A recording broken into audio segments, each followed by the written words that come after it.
Ce programme vous est présenté par la région Grand Est. 24 heures en Alsace vous est présenté par le Crédit Mutuel. Une banque qui appartient à ses clients, ça change tout.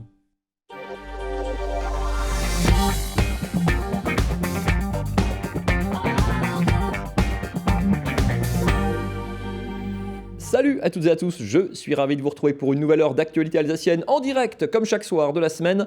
On va parler de la lutte contre le cancer, c'est la fin du mois d'octobre, octobre rose, on a mis cette lutte en avant. On va parler d'un nouveau protocole de soins, ça s'appelle l'immunothérapie. On va en parler avec deux spécialistes juste après le JT. On va parler sport, évidemment, comme chaque lundi également, avec des Haut-Rhinoises qui gagnent, les volleyeuses de la SPTT Mulhouse, irrésistibles en ce début de saison. On va parler d'une championne alsacienne, Saba Gadès, championne de France depuis le week-end dernier également. Elle sera avec nous en plateau, et puis plein d'autres choses, du handball notamment, ça va mieux du côté de Célestat, vainqueur ce week-end. On parlera évidemment gastronomie également comme chaque lundi. En fin d'émission, Nicolas Rieffel vous amène dans un des temples de la viande à Strasbourg, ça s'appelle le Cannibal. Comment tout savoir sur faire vieillir sa viande, vous saurez tout ça avec Nico en fin d'émission. Mais on commence bien sûr comme chaque soir par les infos. Le JT est présenté par Anna Britz.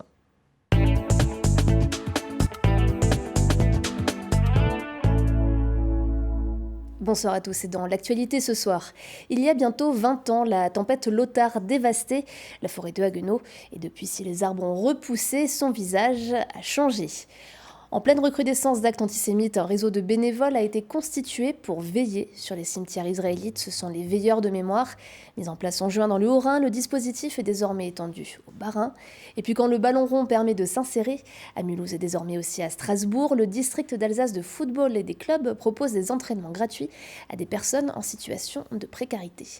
Et on commence tout de suite avec ce rassemblement symbolique du Conseil départemental du Bas-Rhin contre l'antisémitisme et le racisme.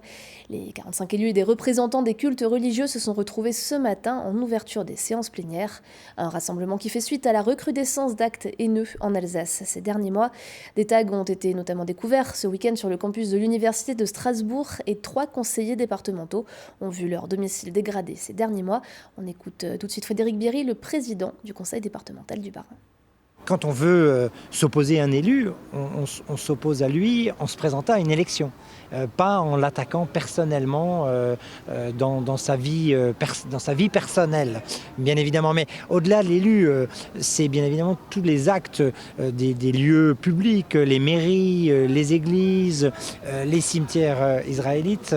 On voit que cette démarche prend de l'ampleur et ça, c'est inquiétant. Moi qui suis né à côté du camp de Schirmeck-Labrock, au pied du Struthof, je mesure bien ce que la haine génère en général. La haine, l'antisémitisme, le racisme, la xénophobie, ça génère toujours des souffrances, de la violence, des guerres, des morts, et les pauvres sont encore plus pauvres. Donc aujourd'hui, penser que c'est en ayant des actes contre les autres qu'on pourrait régler les problèmes dans notre société, je crois que c'est un leurre. Et je pense que c'est important que nos concitoyens prennent conscience de la gravité des faits aujourd'hui qui se déroulent en Alsace.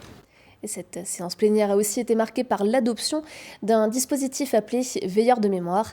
Déjà en vigueur dans le Haut-Rhin depuis le mois de juin, il vise à garder un œil sur les quelques 60 cimetières israélites de la région grâce à un réseau de bénévoles. Plus d'informations, Adrien Labi. Le cimetière israélite de Winsenheim a ses habitués. Depuis 40 ans, Lise et Robert s'y rendent jusqu'à plusieurs fois par semaine, bien qu'il n'y ait aucune famille. En voisins bienveillants, ils y réalisent de petits travaux d'entretien et s'assurent que personne ne vienne troubler le repos des défunts. Une histoire qui commence en 1979, presque par hasard. Lise, nouvellement installée dans la rue, croise une amie au portail du cimetière. Elle me dit « Was machst du da ? Que fais-tu là ?» Et alors, c'est à ce moment-là qu'elle m'a dit « Tiens, tu pourrais prendre les clés de ce cimetière, pas de problème. » Et au printemps, elle est venue me voir et elle a dit « Vous pourriez aussi entretenir. » Et c'est ce qu'on a accepté sans réfléchir, vraiment de bon cœur. Et nous l'avons fait pendant 40 ans. Si au début du 19e siècle, Winsenheim comptait la plus grande communauté juive du département, aujourd'hui il n'y reste que 2 familles. Autrefois rural, le judaïsme s'est déplacé vers les villes. Ainsi, nombre de cimetières historiques se retrouvent sans gardien.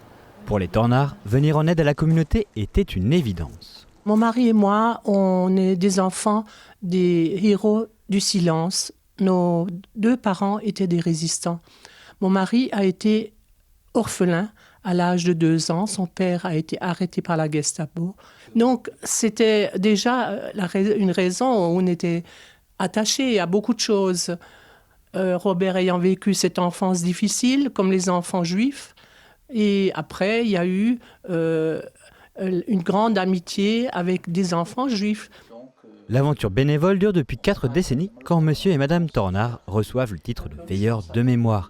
Ils font partie, depuis cet automne, des 22 Haut-Rhinois chargés de veiller sur les cimetières juifs du département. Nous avons dans le département 22 cimetières, dont une grande majorité où il n'y a plus de communauté. Et donc pour éviter des problèmes en tout genre dans les cimetières, le département a proposé de créer cet organisme de veilleurs de mémoire reconnu par le département. Et donc c'est l'élaboration de tout ce système qu'on a mis en place. Une douzaine de cimetières ont trouvé leurs veilleurs. Le consistoire et le conseil départemental sont toujours à la recherche de bénévoles. Un autre dispositif existant à Mulhouse depuis quelques années est désormais mis en place à Strasbourg.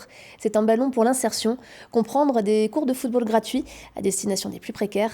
Le dispositif est piloté par le district d'Alsace de football. Plus d'explications avec Cécile Motz et Camille Roland.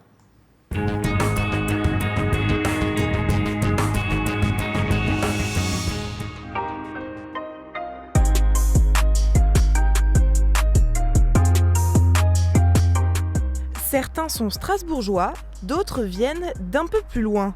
Originaires du Congo, d'Ouganda ou encore d'Afghanistan, la plupart ne parlent pas français et pourtant, ils partagent tous un même langage, celui du football.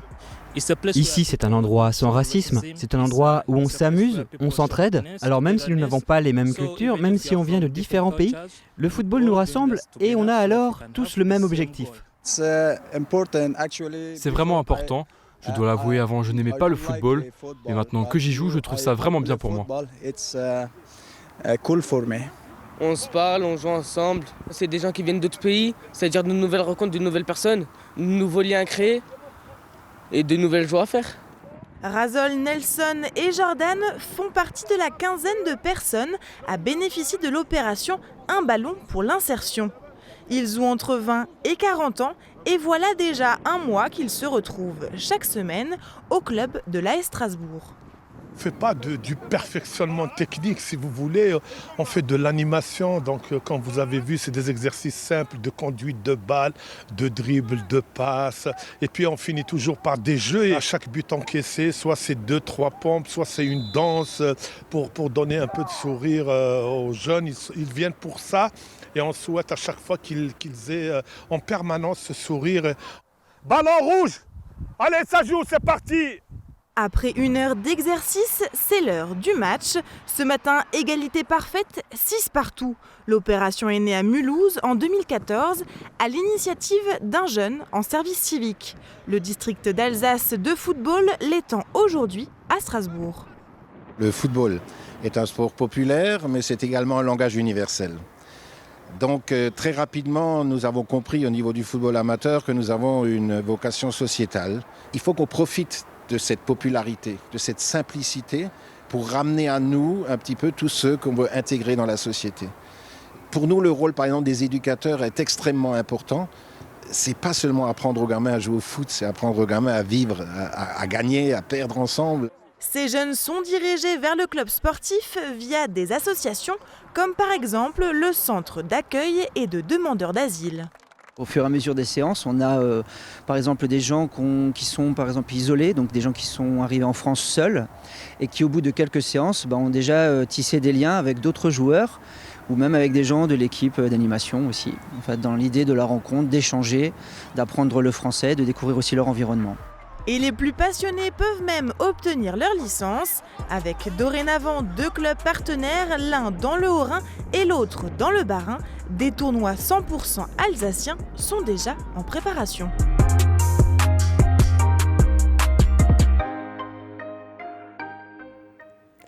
Il y a 20 ans, la tempête Lothar déferlait sur l'Alsace, ravageant une partie du massif forestier du nord de la région. Depuis, si la nature a repris ses droits, un gros travail a été mené par les forestiers. La ville de Haguenau vous propose de se replonger dans cet épisode à travers des témoignages, des visites, des conférences et des ciné-débats. Fanny Kuntz. Dimanche 26 décembre 1999, les Alsaciens s'apprêtent à passer un moment agréable au lendemain de Noël.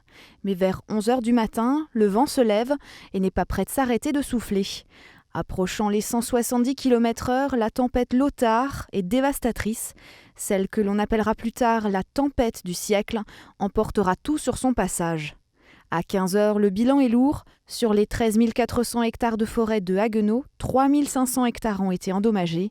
Gestionnaire de la forêt en 1999, Pierre Geldrich se souvient du bouleversement qu'a créé cette tempête dans sa profession. Ça a été un traumatisme pour beaucoup de forestiers, notamment pour les forestiers de terrain, pour les chefs de triage qui avaient planté, élevé, fait grandir une jeune forêt. Il y a une cellule crise qui s'est constituée et qui a commencé à réfléchir comment donc commercialiser, comment exploiter, comment récolter cette quantité énorme, inédite de bois. Au niveau d'Haguenau, c'était 1 million de mètres cubes de bois estimé, donc ça correspondait quand même sur Haguenau à une dizaine d'années de récolte. Sur l'Alsace, c'était de l'ordre de 5 années de récolte en moyenne, tout ça en une seule fois. Dès le printemps 2000, tous les services forestiers sont mobilisés. La priorité est au désencombrement de la forêt, en se concentrant au départ sur le bois d'œuvre. Mais la stratégie de repeuplement forestier est réfléchie différemment. À cette époque, le mot d'ordre est l'attente. Ça faisait partie de la stratégie déjà de reconstitution, de laisser une partie du bois mort et des houppes en forêt. Il fallait donc que ces arbres produisent des jeunes semis et des jeunes plants pour assurer la forêt ultérieure. On a aujourd'hui quand même une forêt qui est là, qui est rajeunie, qui est complète, qui est plus naturelle que la précédente, qui est moins homogène et qui est surtout plus résiliente aussi face à des catastrophes ultérieures qui pourraient se produire encore. Si la forêt reste marquée par la catastrophe de 1999, les habitants de Haguenau le sont aussi. Du 6 au 17 novembre, des expositions, visites et témoignages seront proposés par la ville pour marquer les 20 ans de cette tempête. On est parti d'un événement traumatisant qui a été cette tempête, qui a été dévastatrice, qui a fait perdre au grand public, comme aux forestiers d'ailleurs, ses repères en forêt. Aujourd'hui, on a un nouveau paysage, on a une forêt qui est différente. L'objectif, c'est de permettre au grand public de comprendre comment on est arrivé à ce nouveau faciès forestier, mais aussi de mettre en lumière le travail que les forestiers ont mené maintenant depuis 20 ans pour reconstituer cette forêt. Aujourd'hui, les agents forestiers accompagnent la forêt qui se refait une santé. Et si tout va bien, d'ici 10 ans, les premières coupes de bouleau pourront être réalisées. Et on termine ce journal avec, comme tous les soirs, l'image du jour. Elle est signée d'Oliviane. En tant que professionnel, vous avez fait un choix. Celui de vous investir pleinement dans le domaine de la santé. À Mulhouse, vous trouverez le cadre de vie idéal pour vivre votre passion. Face à la pénurie de médecins urgentistes à Mulhouse, tous les moyens sont bons pour tenter d'y remédier. Jean Rotner, le président du Grand Est, y a repris du service et depuis quelques jours, c'est un clip à la gloire de la ville qui est diffusé sur YouTube. Son titre est sans équivoque « Professionnels de santé, choisissez Mulhouse ». L'objectif est de le diffuser dans les facultés de médecine du Grand Est, les instituts de formation aux métiers de la santé et aux associations de jeunes médecins. Aujourd'hui, il affichait près de 3000 vues. Merci beaucoup Anna pour ce JT, on vous retrouve demain bien sûr à la même place et on va accueillir les invités de la première moitié de cette émission. Marine Zis qui va venir s'installer, on parlera sport notamment avec elle, Sylvie Fournel et Pierre-Alain Mendler d'Alsace contre le cancer. On va parler d'une conférence qui se tient à Strasbourg cette semaine. Tout ça est à suivre juste après la météo de Célia. Prenez l'air à la maison en regardant la météo avec Blo, purificateur d'air écologique fabriqué en France.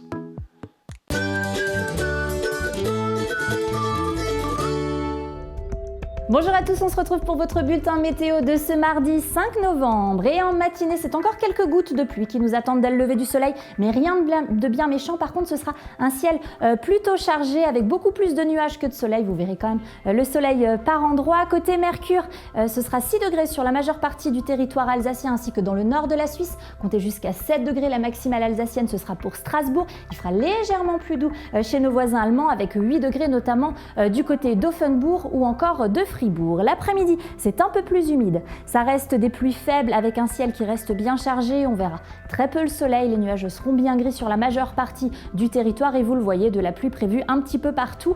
Les températures, quant à elles, sont en dessous des moyennes de saison. Comptez 12 degrés, notamment du côté de Saverne, de Strasbourg ou encore de Mulhouse. 11 degrés, ce sera la minimale pour Wissembourg. 13 degrés, la maximale, ce sera pour Colmar.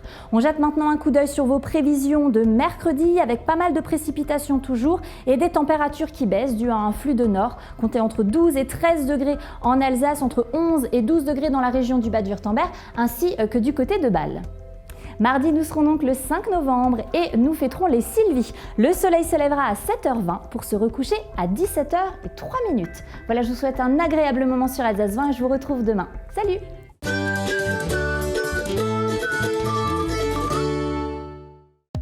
Votre météo vous a été présenté par Blow.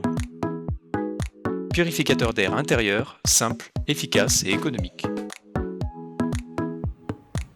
Nous sortons tout juste du mois d'octobre qui a mis la lutte contre le cancer un petit peu sur le devant de la scène. Le combat continue, on va en parler ce soir avec nos invités Pierre Lamendler et Sylvie Fournel. Bonsoir. Bonsoir. C'est votre fête, mais vous êtes là 24 heures en avance. C'est demain, pardon. Vous êtes là ce soir parce que vous organisez conjointement, alors Sylvie Fournel, vous êtes professeur d'immunologie et membre de la Société de biologie de Strasbourg, Pierre Lamendler d'Alsace contre le cancer.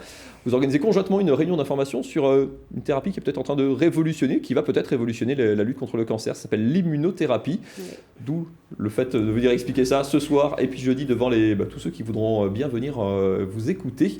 Est-ce qu'on peut, Sylvie Fournel, expliquer en quelques mots très simples, pour ceux qui ont raté la bio en 5e comme moi, qu'est-ce que c'est l'immunothérapie ? C'est assez facile, ça consiste tout simplement à utiliser le système immunitaire, celui qui généralement nous permet de lutter contre les virus comme la grippe, pour lutter contre le cancer. Ça s'ajoute, ça se substitue à la chirurgie, à la radiothérapie, à la chimiothérapie? Alors pour le moment, très nettement, ça s'ajoute à toutes ces thérapies parce qu'il y a des cellules qui résistent et donc on pense que l'immunothérapie pourra résoudre ça. Et l'autre avantage du système immunitaire, c'est qu'il a une mémoire. Donc on pense que si on arrive à faire une très bonne immunothérapie des cancers, on pourrait limiter les récidives de cancer. Voilà. On en est où aujourd'hui de l'immunothérapie? C'est expérimental, ça fonctionne, ça existe à petite échelle, à plus grande? Comment ça se passe? Alors ça existe, ça commence à fonctionner vraiment bien dans toute une série de cancers. Alors c'est même rentré dans la routine des traitements. Par exemple dans le mélanome, c'est très utilisé. Et on aura d'ailleurs une intervenante qui en parlera jeudi. Ça a permis de révolutionner le traitement du mélanome métastatique de stade 4, contre lequel il n'y avait quasiment aucun traitement, où désormais on arrive à avoir à peu près 30% de patients qui survivent. Donc vraiment, c'est très important. Et à partir de là, c'est aussi utilisé dans le cancer du sein, dans des cancers du poumon, etc. Mais il y a aussi énormément d'essais cliniques qui sont en cours sur des stratégies un peu plus récentes, un peu plus compliquées. Et il y a énormément d'espoir. Donc c'est une thérapie qui, on va dire, a pris son essor il y a, je dirais, une dizaine d'années, qui commence tout juste à rentrer en clinique, etc. Mais nous, les chercheurs, continuons à travailler sur cet aspect-là et je pense que ça va vraiment exploser dans les 15-20 prochaines années. Pierre Lamendler, Alsace contre le cancer, parmi ses nombreuses activités, finance notamment des travaux de recherche. Vous financez du coup via l'association, c'est fléché les travaux que vous suivez, notamment sur l'immunothérapie? Oui, alors évidemment, à Strasbourg, il y a plusieurs centaines de chercheurs qui travaillent sur le cancer. On a une très belle... Équipe. Très belles équipes de recherche sur le cancer, merci. Et nous finançons... les dons fléchés, alors c'est souvent fléché sur la recherche, c'est pas spécialement je pense que le grand public n'est pas capable ou n'a pas intérêt à savoir s'il préfère privilégier une immunothérapie ou la radiothérapie ou la chimiothérapie. Mais je sais que sur les 2 derniers prix que nous avons donnés, il y a des équipes d'immunothérapie qui étaient désignées, qui ont été lauréates. Ouais. Dans la partie information aussi, qui est une des missions d'Alsace contre le cancer, il y a aussi c'est aussi pour répondre à une demande, il y a des malades qui demandent l'immunothérapie quand on leur diagnostique un cancer ou pour un proche. Il y a une... Je pense que pour l'instant, la méthode n'est pas encore assez connue du grand public pour qu'elle soit demandée. D'où l'intérêt de faire des réunions de prévention, des conférences d'information et de prévention pour alerter le public et puis lui donner les informations, dans quelles conditions aussi on peut utiliser cette thérapie. Sylvie Fournel, il y a des freins peut-être à cette thérapie ou est-ce que c'est plus compliqué, peut-être plus cher Alors, c'est pour le moment plus cher. Les thérapies les plus récentes qui viennent juste d'arriver des États-Unis, ce qu'on appelle les CAR-T-cells, les gens ont peut-être entendu parler de ça, sont des thérapies très chères. Mais j'ai discuté avec des médecins qui les utilisent classiquement et qui m'ont dit que pour ce type de traitement, il y a beaucoup moins de jours d'hospitalisation nécessaires. Ce qui veut dire que finalement, à la fin, le traitement sera moins cher ou au moins aussi cher qu'un traitement classique. Donc je pense que c'est pas vraiment le frein financier, ne sera finalement pas un frein, contrairement à ce qu'on aurait pu penser au début. Comment il y a un vrai besoin d'information vis-à-vis des patients, vis-à-vis des familles, c'est un dialogue qu'il faut entretenir. C'est souvent très compliqué d'expliquer un diagnostic médical, surtout sur un cancer. C'est individualisé aussi à chaque fois. C'est une des vraies difficultés d'explication, de communication. Oui, je pense que c'est assez difficile. Alors moi, je ne suis pas médecin, je suis scientifique, mais je me rends compte que les médecins ont beaucoup de choses à faire. Donc ils essayent d'expliquer aux patients le mieux possible le traitement qu'ils vont avoir, mais ils n'ont peut-être pas tout le temps de consacrer à ça. Donc je pense que nous qui pouvons le faire en prenant notre temps, avec des questions-réponses, comme on va le faire à la fin de la conférence dont on parle, ça peut permettre effectivement aux gens de mieux comprendre le traitement, peut-être aussi de comprendre pourquoi eux on n'en ont pas droit, parce que de temps en temps, toutes les implications, on ne peut pas traiter tous les cancers avec l'immunothérapie actuellement. Donc je pense que ce type d'éléments, c'est très important pour tenir au courant les gens. D'ailleurs, même ceux qui ne sont pas qui n'ont pas le cancer, parce que ça peut être aussi très intéressant, juste de point de vue intellectuel, de connaître les différentes thérapeutiques. Pierre Lemendler, dans les vocations d'Alsace contre le cancer, il y a le financement de la recherche, il y a l'accompagnement des malades, il y a aussi cette dimension maintenant communication. Il faut aller vers les gens, il faut expliquer. Oui, c'est devenu une de vos missions. C'est devenu une mission, c'est presque une nouvelle tâche, une nouvelle mission. Oui, enfin, ça fait partie de notre troisième volet qui est la prévention. Oui, il faut pouvoir expliquer. Prévenir, c'est guérir, à ce qui paraît. Donc oui, c'est fait communiquer. Et on voit aussi, là je rebondis sur le fait que le dépistage du cancer, par exemple du sein, nous montre bien que l'information doit être répétée. Les générations se succèdent et il y a toujours des nouveaux arrivants, toujours ce genre de message. C'est à marteler de façon régulière. Sans jamais s'arrêter. Sans jamais s'arrêter. Il y a les messages de base, et puis si vous voulez en savoir beaucoup plus sur l'immunothérapie, donc rendez-vous jeudi soir. Toutes les infos pratiques sur vos sites internet respectifs qui s'affichent en bas à l'écran, Société Biologie Strasbourg.fr et alsacecontrecancer.com. C'est jeudi soir à l'Institut. Aidez-moi. De biologie moléculaire des plantes, c'est sur le campus de l'Esplanade. Et ce sera fléché, puisqu'il y a beaucoup de bâtiments. On fléchera. Impeccable. Voilà. Merci beaucoup à tous les deux d'être venus ce soir sur ce plateau et pour toutes ces explications. Allez à leur rencontre et allez en savoir plus. Marine, vous irez si vous voulez, mais je vous garde pour le sport. C'est juste après la pub. À tout de suite.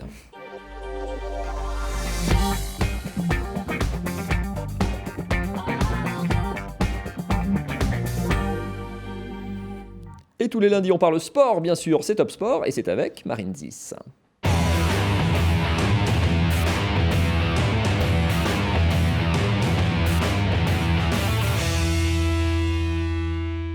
Bienvenue dans Top Sport, et puis les week-ends prolongés réussissent plutôt bien aux sportifs alsaciens. Une bonne nouvelle donc pour les basketteurs de la SIG et également pour les handballeurs de Célestat qui étaient en difficulté jusqu'à présent. En tennis, ça va mieux aussi pour Pierre Hugerbert, vainqueur en double à Paris et désormais nouvel actionnaire du tournoi des internationaux de Strasbourg. Et puis au programme également de l'émission du badminton, du foot féminin et puis bien sûr nos invités de ce soir auxquels je vais éviter de me frotter, Mathieu. Oui, parce que c'est une boxeuse qui est en face de vous, Saba Cadès, bonsoir. Bonsoir. Et son coach Vincent Félix, vous allez bien? Ça va, merci. Ça va plutôt très bien même pour elle, championne de France depuis 8 jours. Alors, pour être tout à fait clair, on voulait la voir avec nous lundi dernier, mais on est championne de France Pro, mais il y a une vraie vie aussi, vous êtes étudiante à Mulhouse. Exactement. Il y avait des partiels, ça s'est bien passé? Oui, ça s'est bien passé, enfin j'espère. Une super semaine, quoi. Et un titre de championne de France, c'est digéré maintenant? Oui, voilà. Avec plaisir, on reviendra dessus en images, avec les images de Vincent Bessière qui était là-bas la semaine dernière. Et on va commencer avec du volley, Marine, ça va plutôt très bien pour... non, pas du tout. On commence par du basket, non? On commence par du basket, si vous voulez, moi je vais commencer par les filles. Encore des Orinoises qui gagnent. Allez, je vous emmène au Rhenus avec les images de Gilles Kuhn. C'était ce samedi soir. Ça allait pas très bien pour la SIG qui était sur une série de défaites en championnat. Une victoire en Coupe d'Europe mardi, puis un bon début de match avec son intérieur américain Grant un petit peu mieux ces derniers matchs. En face, c'est Pau Orthez, une équipe en vert un petit peu en difficulté aussi dans ce début de saison. On n'a pas atteint des sommets niveau basket, mais ça s'est plutôt bien passé pour la SIG qui fait la course en tête en début de match. La SIG est en tête 25-21 à la fin du premier quart, 39-34 à la mi-temps avec le bon boulot de ses intérieurs et puis de Gaby York notamment à hauteur de 24 points, le meilleur alsacien depuis le début de saison. Ça se corse un petit peu dans la seconde période avec Pau qui revient en tête, qui mène de 3 points à 15 secondes de la fin. Il faut absolument marquer à 3 points pour la SIG sur cette dernière possession. Gaby York, un bon mouvement collectif. 3 points avec la faute. La SIG qui mène d'un petit point. La balle de la gagne pour Pau. Ça touche le cercle, rebond Strasbourg, faute, ça se joue au lancer franc, ils en ratent un, mais le bon rebond offensif de Boris Diallo qui met le panier de la gagne définitive. La SIG s'impose in extremis et dans la souffrance, 69-65, ça fait donc une deuxième victoire dans la semaine pour les Strasbourgeois qui respirent un peu mieux au classement, deuxième victoire seulement quand même en championnat de la saison, 2 victoires, 5 défaites pour les Strasbourgeois qui quittent la zone rouge et qui enchaîneront rapidement cette semaine. Écoutez d'abord la joie de Gaby York, le héros de la soirée, auteur du panier de la gagne. Quand le coach a demandé le temps mort, je savais qu'il me donnerait le shoot. Je jouais plutôt bien à ce moment du match. Je voulais lui faire comprendre qu'il pouvait compter sur moi. On a parfaitement géré la possession. L'écran de Jerry était parfait, la passe de Damien aussi. J'ai pu prendre le shoot et marquer le panier. On est alors passé devant et on a su garder l'avantage jusqu'au bout. Et là, c'est qui va un petit peu mieux. Satisfaction timorée de Vincent Collet, leur entraîneur. On reçoit Olonne mercredi en Coupe d'Europe, donc il faut continuer. Ensuite, on va à Roanne. Donc mon objectif, c'est de continuer à gagner la semaine prochaine, voilà, pour justement redonner aussi de la confiance. On sait que c'est un élément important en sport collectif, mais tout en continuant à travailler, parce qu'il y a des défauts dans notre jeu qui ne sont pas le fait de la confiance, mais de la dureté, de la combativité et de la valeur collective. Donc on doit travailler également pour s'améliorer. SIG Olonne donc mercredi soir au Rhenus. Marine, on passe au volley cette fois-ci, promis. Oui, avec les Mulhousiennes, c'était leur 6e journée de Liga ce week-end au Palais des Sports. Elles affrontaient Saint-Raphaël, 10e au classement, donc pas vraiment favorite de la rencontre. Et après un début de set plutôt équilibré, les Mulhousiennes ont accéléré le rythme et prennent le large. Cette première manche est remportée grâce à un set de la capitaine, 25-19. Le deuxième set est plus serré, s'assit sur le visage de leur entraîneur. 18 partout, mais l'internationale camerounaise Moma Bassoko va permettre aux Mulhousiennes de se détacher de leur adversaire en inscrivant les 4 derniers points de ce set. Il y a alors 2-0. Et si jusque-là les Varoises sont parvenues à tenir tête aux filles de la SPTT, c'est plus compliqué dans le 3e set. Les Mulhousiennes comptaient bien continuer sur leur lancée, autrement dit être invaincues en championnat en n'ayant concédé aucun set à domicile. C'est chose faite et largement puisqu'elles gagnent le dernier set de ce match 25-12. Elles décrochent donc un 6e succès en championnat 3-0. On écoute l'une des joueuses et leur entraîneur qui retiennent juste la victoire mais ne sont pas forcément satisfaits de la prestation. On va retenir la victoire 3-0. C'est vrai que je pense qu'on n'a pas fait notre meilleure performance ce soir. On a eu du mal à rentrer dans le match. Ben voilà, on fait 25-19 et 25-21. Je pense que le 3e set reflète un peu plus le niveau qu'on aurait dû avoir. Mais voilà, on va retenir la victoire et voilà. C'était un bon match, mais on peut encore mieux jouer. On était bon à certains moments, mais à d'autres, on a perdu notre concentration. Dans le 2e set, on a eu un passage difficile. On a fait 2 très bons blocs. Laetitia Moma Bassoko nous a beaucoup aidés. Mais on ne doit pas se retrouver dans des situations qui pourraient nous faire perdre. On doit avoir cet esprit de guerrier pour tuer les matchs. Alors, pas trop satisfait, mais bon, faut quand même noter que la SPTT est seul leader au championnat et elles affronteront ce week-end, vendredi, Mougins. Mathieu. Allez, on passe au handball. Je vous emmène du côté de Célestat où c'est compliqué pour les Violets depuis le début de saison dans le championnat de 2e division. Une seule victoire au compteur après 6 journées. Les Célestadiens, du coup, dans la zone rouge. Ils recevaient Billère ce vendredi soir. Billère en blanc. C'est un promu qui, on a eu un début de match un peu poussif des deux côtés. Ça a eu du mal à se mettre en route. Les Billère qui est même en tête dans le premier quart d'heure. Le Célestat qui a enregistré le retour de Thibaut Valentin, son demi-centre après 8 mois de blessure et une opération au genou. Célestat qui revient, qui recolle avec un peu de réussite parfois quand comme sur ce poteau qui sauve Perisic, le gardien. Et quand c'est pas le poteau, le gardien se fait lober. Et puis sur une deuxième chance, Billère continue d'embêter les violets. Perisic, le gardien qui va prendre ce ballon en plein visage sur cette action, obligé de sortir, se faire soigner. Un petit but d'avance, 12-11 pour Célestat à la pause. Et Perisic de retour dans les buts en seconde mi-temps et qui va multiplier les parades et écœurer les attaquants de Billère. Ses coéquipiers en attaque par contre marquent un peu le pas, double parade même sur ce coup-ci. 2 petits buts d'avance pour Célestat qui n'arrive pas à faire le break malgré de bons mouvements et la rage de Julien Da Silva sur cette action.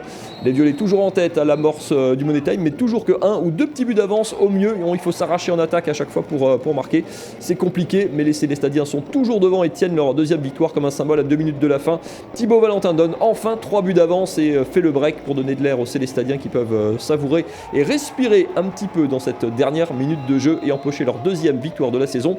Victoire sur le score de 26-22. Célestat quitte la zone rouge là aussi et revient à un petit point, 5 points contre 6 pour Strasbourg. Les Sables battus mercredi du côté de Massy. Les violets qui vont un petit peu mieux. Écoutez Thibaut Valentin justement de retour après ces 8 mois de blessure. Je pensais pas autant jouer, mais voilà, la douleur, j'ai aucune douleur, j'ai des bonnes sensations et l'équipe a fait que j'ai juste bien su revenir et voilà, ils m'ont mis en confiance et ça s'est bien passé avec une belle victoire ce soir. C'est des matchs qui sont des matchs crispants, ça l'a été. C'est des matchs qui jouent pas que sur la qualité handball, aussi sur les qualités de cœur, sur les qualités de combat. Je crois qu'on a livré un bon match en défense, on est encore largement perfectible. Et voilà, il faut savoir se satisfaire de cette victoire. Célestat qui essayera d'enchaîner du côté de Valence ce week-end alors que les Sables, Strasbourg reçoit lui, c'est son Rennes, un des favoris, un des relégués de l'élite, vendredi soir 20h30 au Malterie Marine. Puis on revient à la boxe, petit rappel, regardez ces images, ça se passait à Guebwiller il y a un petit peu plus d'une semaine avec une grande soirée de boxe, plusieurs rencontres de gala et puis 2 finales nationales dont la vôtre, Sabagades. C'était contre la Poitevine Mélanie Mercier en catégorie mi-mouche. Alors pour ceux qui ne connaissent pas, c'est les moins de 48,9 kg. Et après 8 reprises de 2 minutes, eh bien c'est vous qui remportez le titre. Une première ceinture nationale qui était décernée dans cette catégorie de poids. Alors une semaine après, dans quel état d'esprit vous trouvez? La ceinture a trouvé sa place chez vous? Oui, elle a bien trouvé sa place. Vous l'avez mise où? Je l'ai mise au salon. Exposée, c'est important, j'imagine, c'est une fierté? Oui, quand même. Comment est-ce que vous ressentez une semaine après? Vous êtes toujours dans l'euphorie ou... Toujours dans l'euphorie, oui, exactement. Je suis très contente et puis on a énormément travaillé pour ça, du coup c'est une belle récompense. À quoi vous l'attribuez, Vincent, cette victoire? Elle vous a surpris, vous l'attendiez, vous lui aviez mis la pression? Quel regard vous portez sur cette perf? C'est la victoire du travail. Saba, c'est une très grosse travailleuse à l'entraînement. Voilà, elle ne rechigne pas. Elle a mis tous les atouts de son côté. On a fait 3 mois de préparation difficiles. On n'a pas pris de vacances. Allier les études plus la préparation pour un gros championnat de France comme ça. Voilà, donc voilà, ça m'a pas surpris. Je savais qu'elle allait pouvoir gagner ce titre chez elle à la maison. Ça représente combien d'heures par semaine d'entraînement? Ça se compte pas, ou ça se compte plus, plutôt. Oui, parce que c'est un gros investissement. Des sportifs, certes, mais en coulisses. L'entraîneur fait énormément parce que il va préparer tout ce qui est, il va organiser tout ce qui est préparation physique, il va réfléchir à tout ce qu'il faut travailler au niveau technique. S'il y a des choses à pallier, peut-être que voilà, j'avais des défauts sur tel ou tel point, alors il doit travailler là-dessus, travailler la préparation physique. Il y a une grosse partie mentale aussi qui prend en charge. Donc ouais, à ce niveau-là, il y a un gros travail plutôt du coach. Et après, nous, on a une petite pression, c'est normal, parce que c'est un objectif, c'est un rêve. Et derrière aussi, on sait qu'il y a tout le travail de l'entraîneur, il y a le soutien du comité, le soutien des familles. Et voilà, on sait qu'on a envie de réaliser cet objectif pour nous et puis pour les autres, pour tous ceux qui nous ont aidés à y parvenir, quoi. Là, il y a le sourire, on a l'impression que tout va bien, mais Vincent, je lisais, je ne sais plus chez quel confrère, vous disiez, à un moment c'était difficile, je l'ai virée de la salle, elle est revenue, c'était compliqué, il y a le couple entraîneur-entraîné, c'est compliqué, parfois c'est conflictuel. Très, très, très compliqué, parce que je suis quelqu'un de très... Voilà, je suis exigeant envers mes athlètes, parce que je sais que quand ils rentrent sur le ring, après voilà, c'est un duel entre deux personnes et c'est la personne qui sera le mieux préparée et qui a le plus envie qui gagnera. Après à ce niveau-là, on ne parle pas trop de technique ou quoi que ce soit, c'est vraiment l'envie, la détermination qui fait la différence. Et c'est vrai que c'était difficile au niveau de la préparation cette fois-ci avec elle, c'est vrai. C'est un combat chez les pros. Qu'est-ce qui vous rapporte ce titre? Il vous ouvre des portes peut-être pour une carrière justement en professionnel? Justement, on réfléchit à tout ça, on parle de ça aussi, parce que oui, ça ouvre des portes. Après, on a, au niveau de la vie de tous les jours, on travaille comme tout le monde, enfin, on ne vit pas de ça. Vivre de la boxe quand on est à votre niveau, chez les féminines, c'est pas possible, c'est pas envisageable aujourd'hui? En tout cas, non, pas pour l'instant. Pas pour l'instant. C'est pas encore assez, peut-être médiatisé, ça commence, mais il n'y a pas encore tout ce qu'il faut autour pour qu'on puisse en vivre, que ce soit l'entraîneur ou que ce soit les boxeurs, de toute façon. Puisqu'il y a toute une équipe derrière, donc voilà, si nous, on doit pouvoir en vivre, l'entraîneur aussi, parce que il passe autant de temps que vous quand vous êtes à l'entraînement, il est là aussi. Voilà, peut-être même plus, parce que c'est lui qui prépare tout ce qu'il y a à faire en amont, et puis après, derrière, nous, on travaille, mais bon, voilà. Ouais. Alors, on continue à parler boxe avec vous encore tout à l'heure. On continue avec le sport féminin. Et puis, on parle football, Mathieu, avec une équipe barinoise, le FC Vendenheim. Ouais, c'est la meilleure équipe alsacienne en foot féminin. Elles ont plutôt réussi leur début de saison. Elles marquent un petit peu le pas depuis 4 matchs. Je vous emmène au stade du Waldeck. Ça se passait ce dimanche après-midi. 4 matchs sans victoire pour les filles de Vendenheim en rouge qui devaient absolument renouer donc avec le succès. En face, Evian, c'est un mal classé. Donc, c'était le moment idéal pour se relancer. Ça passe pas sur la frappe d'Iman Saoud, un petit peu écrasée. Et puis, alors, il y avait la plus grosse occasion de la première mi-temps. C'est cette frappe qui finit sur la barre de Melody Gup. Melody Gup, normalement, c'est la 3e gardienne. Elle est entraîneur adjointe. Elle est sur le banc normalement, mais une gardienne blessée, l'autre expulsée la semaine dernière. Elle rechausse les gants. Une belle parade en début de deuxième mi-temps où elle a dû multiplier les interventions parce que Vendenheim a beaucoup souffert en deuxième mi-temps, notamment dans la première demi-heure, acculé sur son but. Beaucoup de situations un petit peu chaudes pour Evian qui a plusieurs occasions d'ouvrir la marque. Mais Vendenheim tient le choc, fait le dos rond et puis se montre un peu plus entreprenant en toute fin de match. Une bonne occasion à 10 minutes de la fin, cette frappe captée en 2 temps par la gardienne, et à 2 petites minutes de la fin on retrouve Iman Saoud, 17 ans seulement, la frappe contrée, drôle de trajectoire qui finit par lober la gardienne au fond des filets. C'est sur quasiment l'une des seules situations chaudes de Vendenheim, le coup parfait. Vendenheim qui s'impose 1-0 et vous le voyez au classement, qui se donne beaucoup d'air au classement en mettant ses adversaires directs du jour à plus de 8 points. Ça va mieux du côté de Vendenheim qui devra désormais confirmer à l'extérieur Marine. On parle badminton ? Pas de sujet, non? Pas d'interview. Non, badminton. Ok, on enchaîne avec du badminton. Et donc, c'est la 3e journée des interclubs par équipe samedi avec une rencontre de top 12 entre la SPTT Strasbourg et Arras, ex-co-leader de cette première division française. Alors, plusieurs matchs sont joués en une rencontre, 8 au total, avec une parité parfaite. 2 simples dames, 2 simples hommes, 2 doubles hommes et 2 doubles mixtes. Et puis, à l'issue des 10 journées de championnat, les 2 premiers de chaque poule sont qualifiés pour les demi-finales, tandis que le dernier est relégué en National 1. Strasbourg évolue dans la même poule de top 12 que le Red Star Mulhouse. Les 2 clubs se sont déjà affrontés, ce sont les Orinois qui se sont imposés, mais samedi, Strasbourg a remporté son 2e match face à Arras. L'objectif de la SPTT Strasbourg est le maintien. Le club a été champion de France en 2013. L'équipe est aujourd'hui constituée d'un mix de joueurs étrangers, locaux et de jeunes espoirs français. On écoute justement Julien Fuchs, l'entraîneur strasbourgeois, qui nous en dit plus sur le projet du club. On avait une équipe avec de très bons joueurs internationaux il y a 2 ans pour chercher le titre. On a fini 3e, ça s'est joué à pas grand-chose. Mais après cette épopée, on a décidé de repartir avec une nouvelle politique avec des jeunes Français. On a recruté un nouveau joueur, Alexandre Lanier, qui est champion d'Europe minime. C'est l'étoile montante du badminton français. Donc on construit l'équipe autour de lui, de William qui a 18 ans, qui est champion d'Europe junior de double homme, de Sharon qui était championne de France en double mixte. On a vraiment des très bons jeunes. L'idée c'est de construire avec eux cette année, de leur apporter de l'expérience et puis d'essayer de chercher le titre dans les années à venir avec ce groupe de jeunes. Puis sport de raquette toujours, mais tennis cette fois-ci, Mathieu. Ouais, avec la drôle de semaine de Pierre Hugerbert. On va parler dans un instant de sa perf et de sa victoire au Master de Bercy. Mais Pierre Hugerbert, le joueur de tennis alsacien, pro bien sûr, qui est devenu aussi actionnaire des internationaux de tennis féminin de Strasbourg. Le tournoi a été racheté par son directeur actuel. C'est un peu compliqué. Denis Negelen, associé à 2 entrepreneurs locaux, et donc à Pierre Hugerbert. Écoutez le tennisman alsacien à Strasbourg aujourd'hui justement sur cette nouvelle aventure qui commence pour lui aujourd'hui.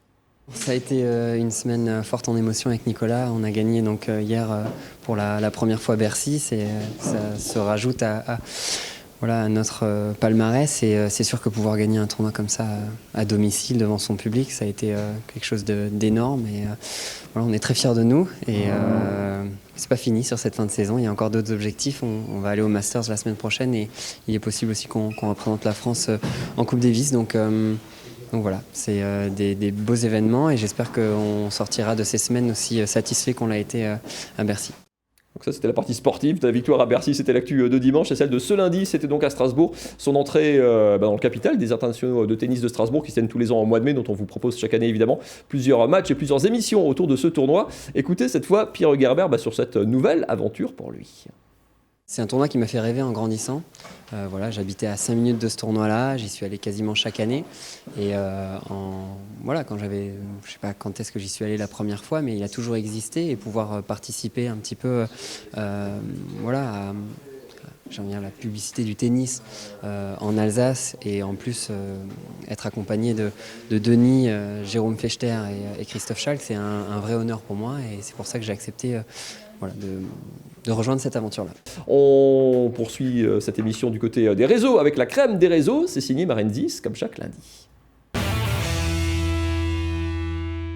On continue tennis avec un Alsacien, licencié aussi au TC Strasbourg et qui suit les traces de Pierre-Hugues Herbert. Il a publié hier sur son compte Instagram une vidéo de ses débuts. Alors il est tout petit. Quelques années plus tard, à 20 ans, il est actuellement classé 386 au classement ATP, son meilleur classement jusqu'à présent. Et puis en tennis toujours, un Alsacien a terminé champion du monde. Ça se passait à Miami il y a une dizaine de jours. Il s'agissait du championnat du monde par équipe des plus 35 ans. Marc Steiger est licencié au TCI de Mulhouse. Allez, on a parlé de la SIG Marine, un petit clin d'œil aussi aux 2 clubs alsaciens, la division juste en dessous, en Pro B, Gris et Souffel. Oui, Souffel a affronté Rouen ce week-end, l'un des favoris de la Pro B. Les Alsaciens en blanc sur les images n'ont rien lâché durant le match. Ils menaient de 3 points seulement dans la dernière minute de la rencontre, mais s'imposent finalement 86-80. C'est une 3e victoire consécutive donc pour le promu en 4 matchs de championnat. Et puis en Pro B toujours, les joueurs de Gris n'ont pas gagné ce week-end. Eux, ils ont couru derrière le score une bonne partie de la rencontre face à Vichy et sont rentrés en Alsace avec une défaite 85-76. Et elle est de l'autre côté de l'Atlantique, des nouvelles de Frank Nilikina et du côté de New York. Oui, actuellement en NBA, donc il a été formé à la SIG. Regardez ces images, il a fait plutôt une belle performance ce week-end avec 10 points, 3 rebonds, 2 passes et puis ce super compte que vous voyez à l'image. Alors malgré cette jolie copie, c'est une défaite quand même pour son équipe, 102-104. Ouais, c'est très compliqué pour New York cette saison. Je crois que la saison va être très très longue, Marine. Je vous mets encore un petit peu l'eau à la bouche puisque c'est bientôt l'heure de manger avec ce petit clin d'œil. C'est un gâteau aux couleurs des clubs de rugby de Colmar et d'Agno qui évolue en Fédéral 3.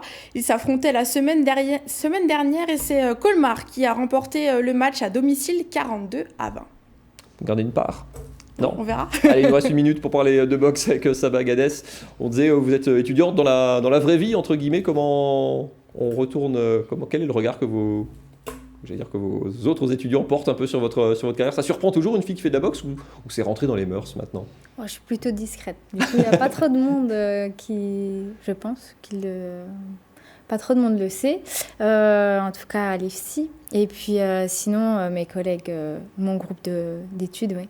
Ils étaient contents et ils sont venus me soutenir. Vincent, quels objectifs on peut lui fixer? C'est un sommet, ce titre, ou non, ça peut amener plus loin? Non, par rapport aux qualités qu'elle a et travail de continuité, parce qu'elle a déjà été championne de France amateur en 2017. Donc après, voilà, championne de France professionnelle. Après, voilà, l'Europe, le monde, mais il faut donner les moyens. Voilà, c'est pas facile. Ça sera à suivre du côté de Guebwiller, bien sûr. C'est quoi? C'est tout un club aussi qui essaie de se mobiliser pour porter les athlètes de haut niveau comme ça? Tout à fait. Moi, je suis pas tout seul, comme elle n'est pas toute seule. On a un super comité, on a un club. C'est un club qui existe depuis 22 ans. Moi, ça fait 15 ans que je l'ai repris.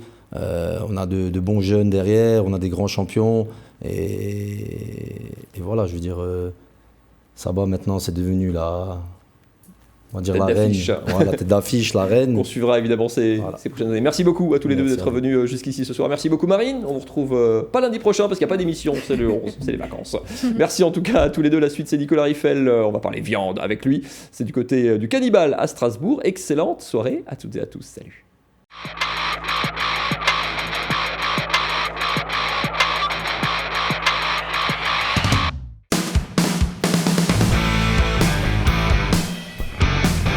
Bon Seb, ça fait plusieurs années que je veux venir avec les caméras de grain de sel pour enfin découvrir le Cannibal. Alors, première question, le Cannibal, c'est quoi? C'est quoi? C'est une histoire familiale de Steve et de moi-même. C'est un peu le challenge de les frangins. Donc Steve en cuisine. Steve en cuisine et moi en salle. Tâches plutôt bien réparties. Même si de temps en temps ça déborde un peu. C'est comme ça, c'est la fratrie. Alors comment est née l'histoire du Cannibal? C'est Steve qui est venu, qui voulait ouvrir son restaurant. Voilà, il voulait s'épanouir en tant que chef de cuisine. Et moi j'étais dans le commerce, technico-commercial, et il m'a demandé de venir avec lui pour peut-être l'épauler, le soutenir ou peut-être se décharger. En fait. Le Cannibal, on a une chance exceptionnelle de manger des viandes d'une qualité dingue. Dingue, grâce à la maturation. Grâce à la maturation, il y a aussi différents labels avec qui nous travaillons, du Black Onyx, du Black Market. Et là, depuis récemment, le Cannibal est devenu le 8e restaurant de France à avoir le label officiel Kobe. D'accord. Donc on travaille directement avec l'abattoir. C'est très rare, c'est même un privilège. Il y a très peu de bêtes, alors j'ai eu la chance d'être allé à Kobe et d'avoir mangé des bœufs de Kobe sur place. C'est très peu de bêtes qui partent dans le monde entier. Très peu, mais aussi c'est une qualité irréprochable par rapport à la filtration de gras, mais aussi toute cette magie qu'il y a derrière. Alors là, c'est la cave que tu vas me donner, je repars avec, c'est ça? Non, celle-là tu repars pas avec, mais par contre tu pourras venir et me dire quel morceau de viande tu souhaiteras manger. Là, celui-là et celui-là je crois. Et en dessert, celui-là. Bon, on rejoint ton frangin maintenant? Allez, c'est parti. Là maintenant tu m'as parlé de la grande cave, j'ai envie de voir tout ce qu'il y a là-dedans. Hey Steve, ça va? Ça va et toi? Yes. Écoute, avant de regarder tout ce que tu as préparé, j'aimerais une chose, c'est que tu me montres ta cave à maturation. Allons-y. Alors déjà, première question, c'est quoi la différence entre une cave maturation et une chambre froide? Une cave de maturation, tu peux régler l'humidité. Ouais. Et c'est ce qui te fait de laisser vieillir tes morceaux de viande sans les faire pourrir. Ok. Oui, parce que si tu le laisses dans un frigo classique, ça marche pas ou... Non. En fait, il faut contrôler l'humidité pour que la viande, ça sèche, croûte et qu'elle se nourrit de son gras. Et là, tu vois, c'est des morceaux qu'on a coupés, c'est bien reposé et on voit l'infiltration de gras. D'accord. Donc du coup, toi, tu le reçois brut. Dans quel état en fait? Comme ça, en déhanché. Du coup, ici, il y a le filet de bœuf accroché. On laisse maturer à peu près 2 semaines. Après, on le décroche, on l'utilise et après, on laisse rassir le déhanché. Waouh. Et en fait, il faut qu'il soit bien couvert de gras pour nourrir la viande. Ok. Oui, pour pas qu'elle se dessèche et devienne dure. Voilà. Et du coup, plus il y a de gras, plus il y a de persillage et plus il y a de goût. Bon, t'as pas que de la viande à griller que tu fais ici, t'as aussi une carte. Oui. Et t'adores cuisiner. J'adore. Et là, je suis en train de voir que t'as déjà préparé une petite marinade. Voilà, une petite marinade. C'est quoi que tu veux nous faire? C'est des joues de bœuf que j'ai mis à mariner avec une garniture aromatique. Donc t'as quoi? Carottes, oignons, je vois, laurier. Laurier, un peu de baie de genièvre, un peu de coriandre en grains. Et là, ça a mariné pendant 24 heures. Et après, on cuit comme un bourguignon. Du coup, on va commencer par sortir nos joues de bœuf de la marinade. Et on va les démarrer dans une vieille cocotte importante. Ah ouais, ça c'est old school. Ça, c'est une vieille cocotte. C'est là-dedans qu'on fait les meilleures sauces. Un petit peu d'huile. On va la laisser bien chauffer pour bien les marquer. On va sortir la garniture aromatique pour la saisir aussi. La casserole est bien chaude, bien fumante.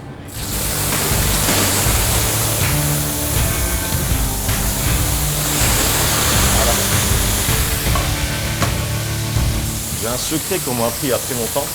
Pour donner un bon goût à la sauce, on fait torréfier de la farine. Torréfier la farine. Torréfier la farine. D'accord. Ça consiste à la brûler. Du coup, maintenant, on va laisser colorer la farine pour qu'elle devienne noire pour la mettre dans la sauce. D'accord. Et c'est ce qui va faire la liaison. Et en même temps, ça va apporter un petit goût. D'accord. Génial. Une fois qu'elles sont bien marquées, on va mettre notre garniture dedans. On va déclasser nos joues. Et on va garder un peu de marinade pour mélanger à la farine, pour en faire une pâte et le mettre dans les joues. Et là, on va laisser cuire à peu près 4-5 heures à feu doux, recouvert d'un couvercle.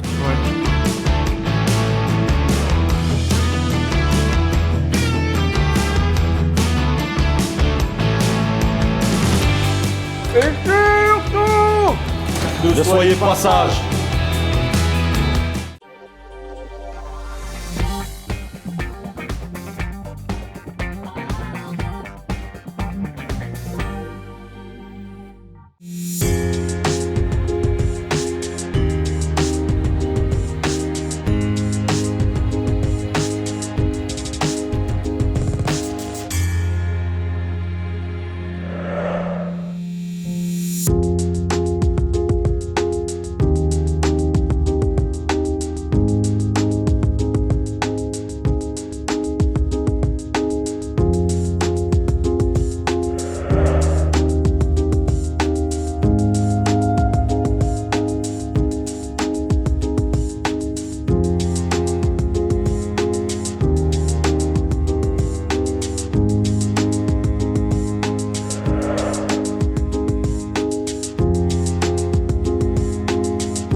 Je sais très bien comment on le vivait. Tu sais, tu croises le regard de la personne qui est sur scène, t'es là, ah, je n'existe pas.